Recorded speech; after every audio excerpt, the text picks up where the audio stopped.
새벽 3시 침대에 누워 스마트폰을 스크롤합니다.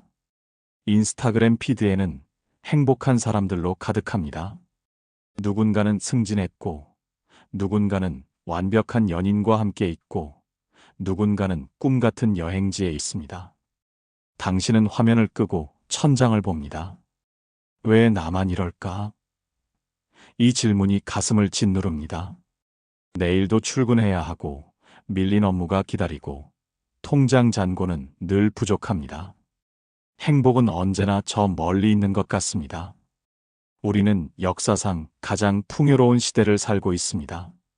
스마트폰 하나면 세계의 모든 정보에 접근할 수 있고, 원하는 음식은 30분 안에 배달되고, 지구 반대편 사람과도 실시간으로 대화할 수 있습니다. 하지만 이상하게도 우리는 더 불행해졌습니다.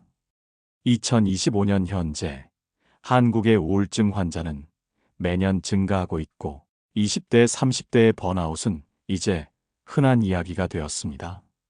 무엇이 잘못된 걸까요? 쇼펜하우어는 200년 전에 이미 답을 알고 있었습니다. 문제는 시대가 아니라 인간 존재 자체에 있습니다. 우리는 본질적으로 결핍이라는 엔진으로 작동하는 생명체입니다. 배달앱을 열 때 우리는 배가 고프기 때문입니다. SNS를 확인할 때 우리는 외롭거나 인정받고 싶기 때문입니다. 명품 브랜드를 검색할 때 우리는 지금의 나로는 부족하다고 느끼기 때문입니다. 모든 행동의 뒤에는 부족함이 있습니다. 알고리즘은 이것을 너무나 잘 압니다. 유튜브는 당신이 무엇을 원하는지 당신보다 먼저 알고 다음 영상을 추천합니다.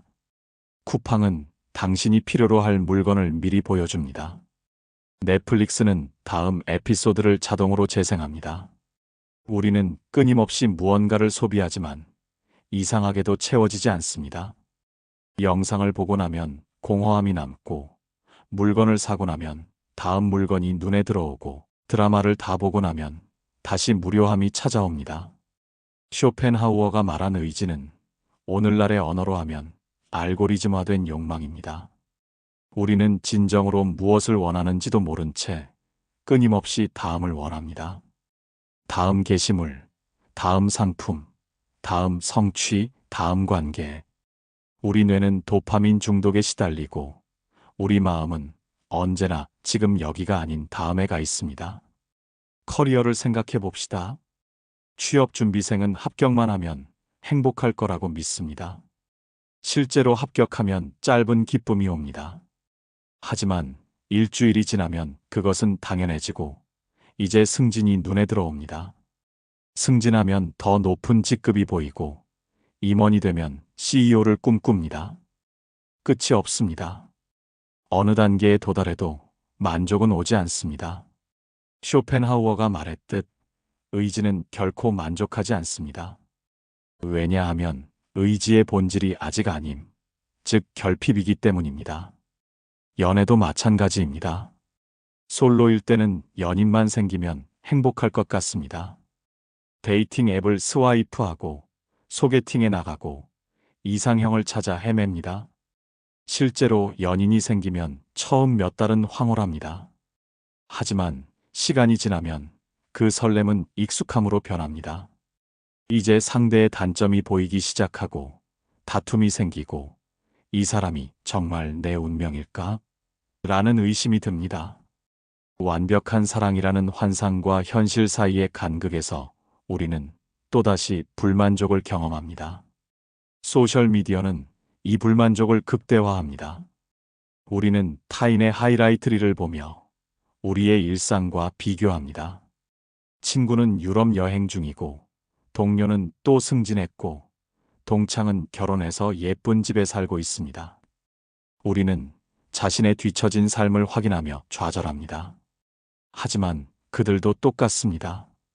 그들 역시 다른 누군가의 피드를 보며 부러워하고 자신의 삶이 부족하다고 느낍니다. 모두가 남의 떡이 더 커 보이는 게임을 하고 있습니다. 쇼펜하우어의 통찰은 여기서 빛을 발합니다. 행복은 목적지가 아닙니다. 그것은 고통의 일시적 부재일 뿐입니다. 배고플 때 우리는 고통스럽고 먹을 때 그 고통이 사라집니다. 우리는 이것을 행복이라고 부르지만 실제로는 그냥 배고픔이 없어진 상태일 뿐입니다. 만약 배부를 때 계속 먹으면 그것은 고통이 됩니다. 행복은 적극적인 상태가 아니라 소극적인 상태, 즉 고통이 잠시 멈춘 상태입니다. 이것이 우리가 목표를 달성해도 공허한 이유입니다. 석 달 준비한 시험에 합격했을 때 기쁨은 생각보다 짧습니다. 왜냐하면 그 기쁨은 합격이라는 긍정적 사건이 아니라 불합격할지도 모른다는 불안이 사라진 것이기 때문입니다. 불안이 없어지면 우리는 평소 상태로 돌아갑니다. 그리고 곧 다음 불안거리가 생깁니다.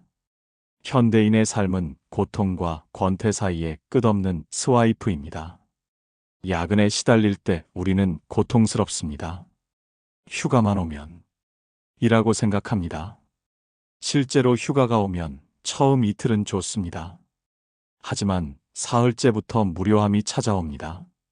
할 일이 없고 시간은 느리게 가고 이상하게도 불안해집니다. 우리는 유튜브를 보고 게임을 하고 쇼핑을 하며 이 권태를 채우려 합니다. 그리고 휴가가 끝날 즈음 이번 휴가는 아무것도 안 한 것 같네라며 아쉬워합니다. 일과 휴식, 긴장과 이완, 고통과 권태. 우리는 이 둘 사이를 진자처럼 왔다 갔다 합니다. 어느 쪽에도 머물 수 없습니다. 일할 때는 쉬고 싶고 쉴 때는 뭔가 생산적인 일을 해야 할 것 같습니다. 이것이 쇼펜하우어가 말한 인간 존재의 비극입니다. 그렇다면 우리는 어떻게 해야 할까요? 먼저 진실을 직시해야 합니다. 당신이 행복하지 않은 것은 당신이 부족해서가 아닙니다.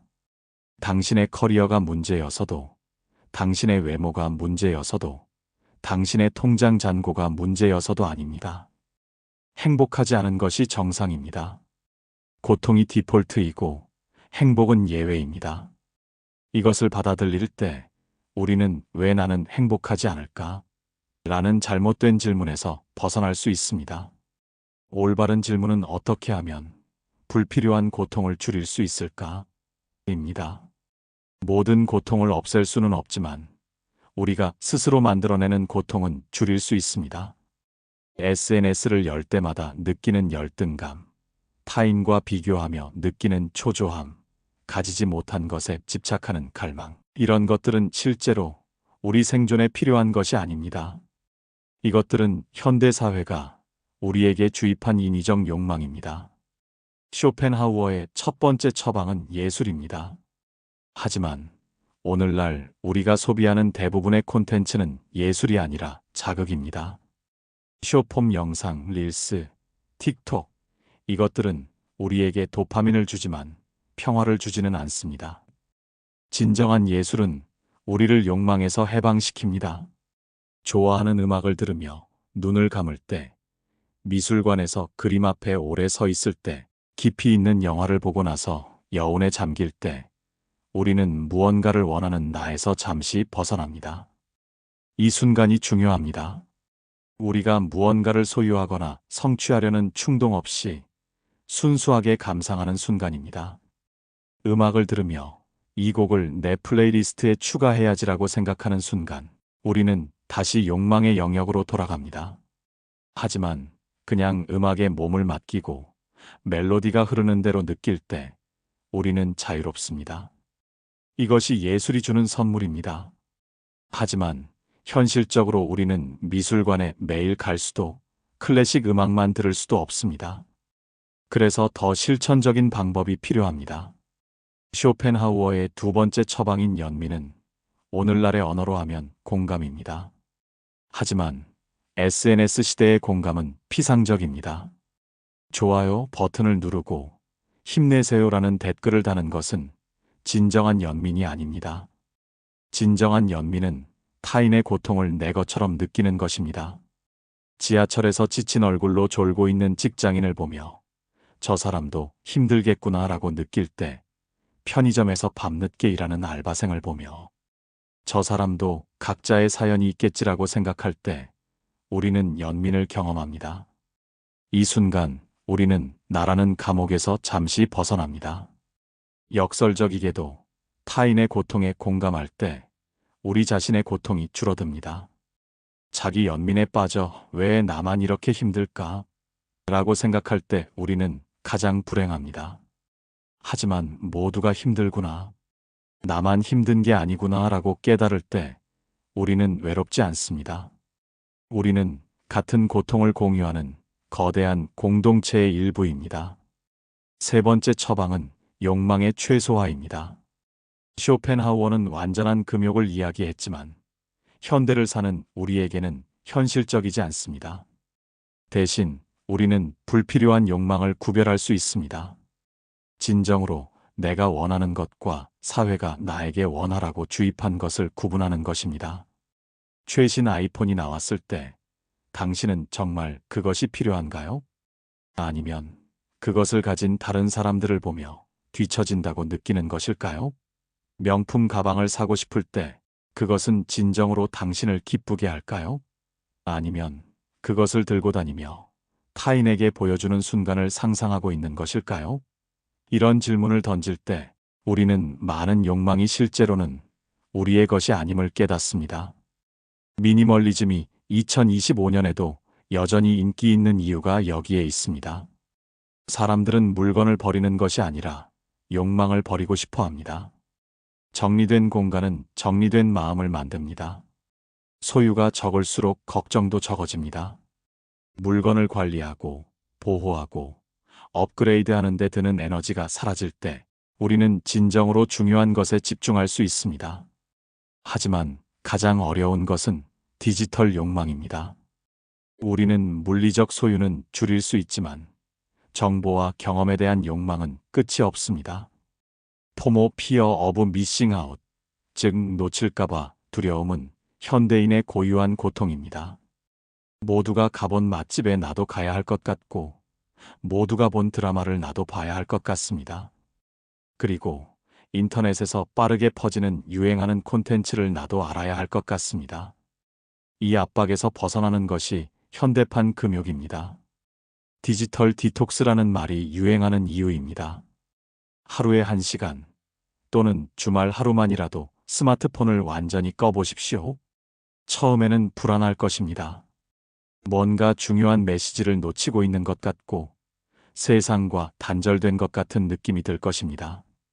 하지만 그 불안을 견뎌내면 놀라운 평화가 찾아옵니다. 당신이 폰을 꺼놓은 몇 시간 동안 세상은 무너지지 않았습니다. 당신이 놓친 뉴스는 사실 중요하지 않았습니다. 당신이 보지 못한 게시물들은 당신의 삶에 아무런 영향을 미치지 않았습니다. 우리가 필수적이라고 생각하는 것들의 대부분은 실제로는 선택사항입니다. 쇼펜하우어는 또한 기대치를 낮추라고 조언합니다. 이것은 체념이 아니라 현실주의입니다. 우리는 완벽한 직장, 완벽한 연인, 완벽한 삶을 기대합니다. 넷플릭스 드라마와 할리우드 영화는 우리에게 해피엔딩을 약속합니다. 하지만 실제 삶은 그렇지 않습니다. 모든 직장에는 불합리한 상사가 있고, 모든 관계에는 갈등이 있고, 모든 선택에는 대가가 있습니다. 이것을 인정하는 것이 패배가 아니라 성숙입니다. 당신의 파트너가 모든 면에서 완벽하지 않다는 것, 당신의 직업이 당신의 모든 열정을 충족시키지 못한다는 것, 당신의 삶이 인스타그램 피드만큼 화려하지 않다는 것을 받아들일 때 우리는 오히려 자유로워집니다. 우리는 더 이상 도달할 수 없는 이상과 현실 사이의 간극에서 고통받지 않습니다. 현재에 집중하는 것도 중요합니다. 우리의 마음은 항상 다른 곳에 있습니다. 출근길에는 오늘 할 업무를 걱정하고, 업무 중에는 퇴근 후를 기다리고, 퇴근 후에는 내일을 걱정합니다. 주중에는 주말을 기다리고, 주말에는 월요일을 두려워합니다. 우리는 늘 지금이 아닌 다음을 살아갑니다. 마음 챙김이 왜 유행하는지 아십니까? 사람들은 지금 이 순간에 머무는 법을 잊어버렸기 때문입니다. 밥을 먹으면서도 폰을 보고, 걸으면서도 유튜브를 듣고, 누군가와 대화하면서도 머릿속으로는 다른 생각을 합니다. 우리는 실제로 지금 이 순간에 존재하지 않습니다. 우리는 과거의 후회와 미래의 불안 사이를 정처 없이 떠돕니다. 지금 이 글을 읽는 당신, 잠시 멈추고 주변을 둘러보십시오. 당신이 앉아있는 의자의 감촉을 느껴보십시오. 당신의 호흡을 의식해 보십시오. 방 안의 소리를 들어보십시오. 바로 지금 이 순간, 당신에게 위협이 되는 것이 있습니까? 아마 없을 것입니다. 우리의 고통 대부분은 실제 현재가 아니라 상상 속의 과거와 미래에서 옵니다. 쇼펜하우어의 철학은 불교와 놀랍도록 닮아 있습니다. 불교는 2500년 전에 이미 같은 진실을 말했습니다. 고통은 존재의 본질이고 욕망은 고통의 원인이며 욕망을 놓아주는 것이 해방입니다. 동서양 시대를 막론하고 인간의 근본적 조건은 동일합니다. 기술이 발전해도 경제가 성장해도 인간의 본질은 변하지 않습니다.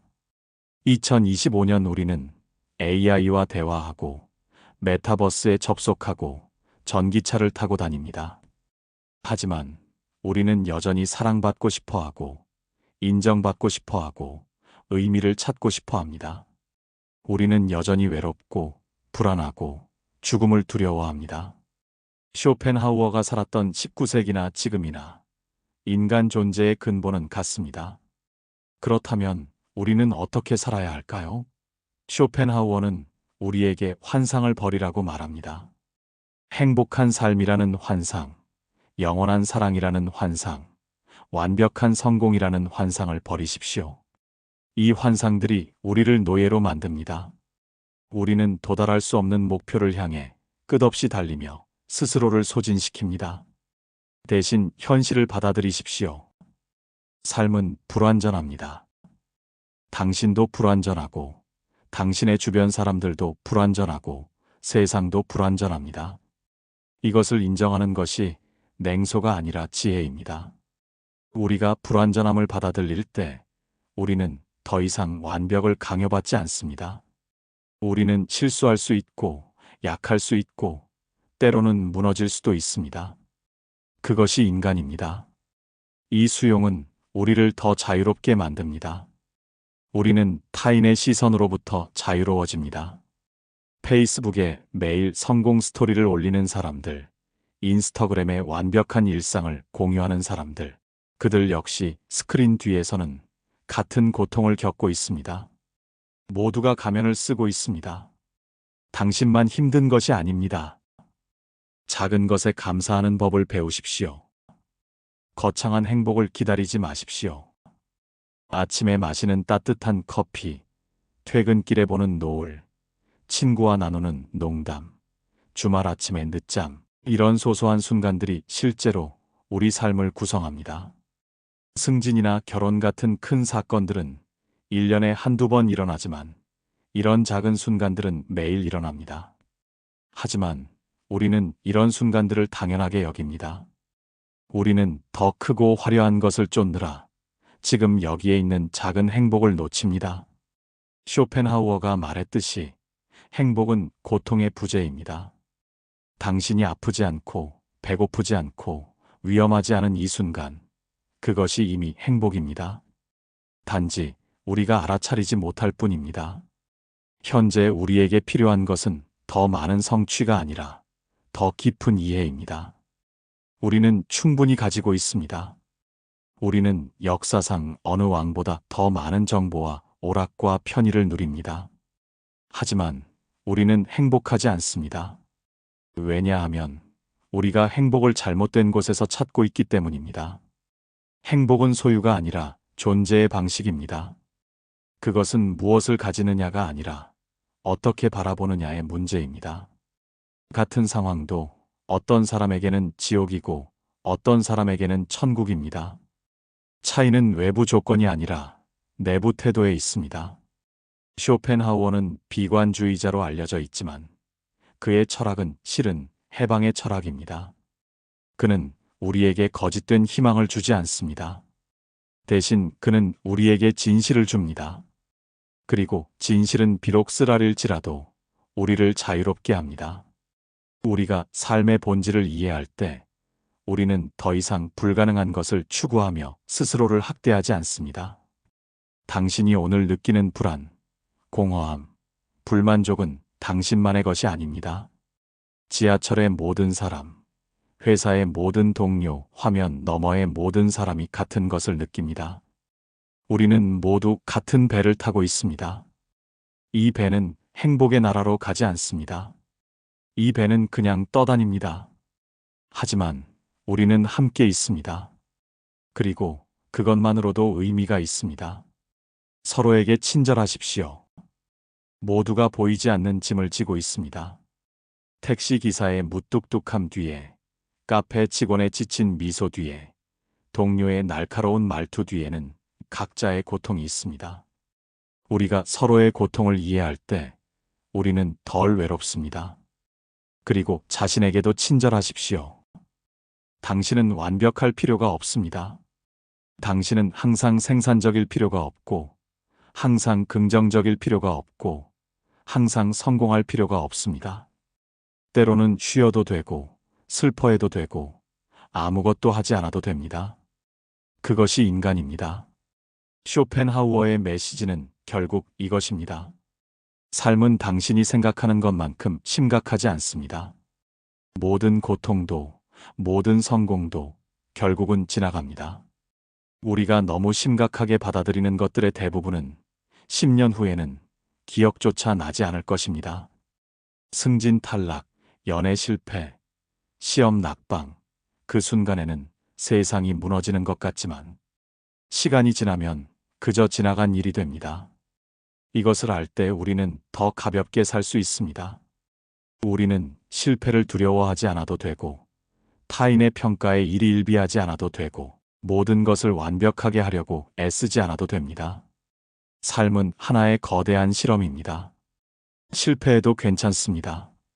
실패도 경험입니다.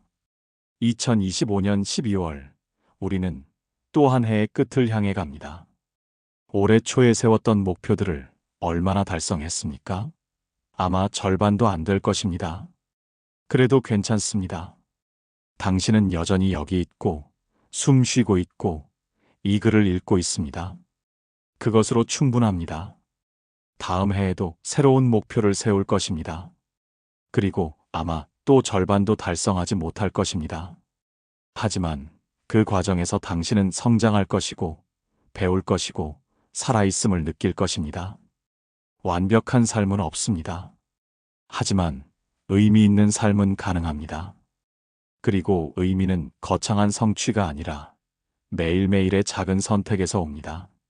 오늘 하루 조금 덜 비교하고, 조금 더 감사하고, 조금 더 친절하게 살아보십시오. 완벽하게 할 필요는 없습니다. 조금만이라도 괜찮습니다. 그 작은 변화들이 쌓여서 당신의 삶을 바꿉니다.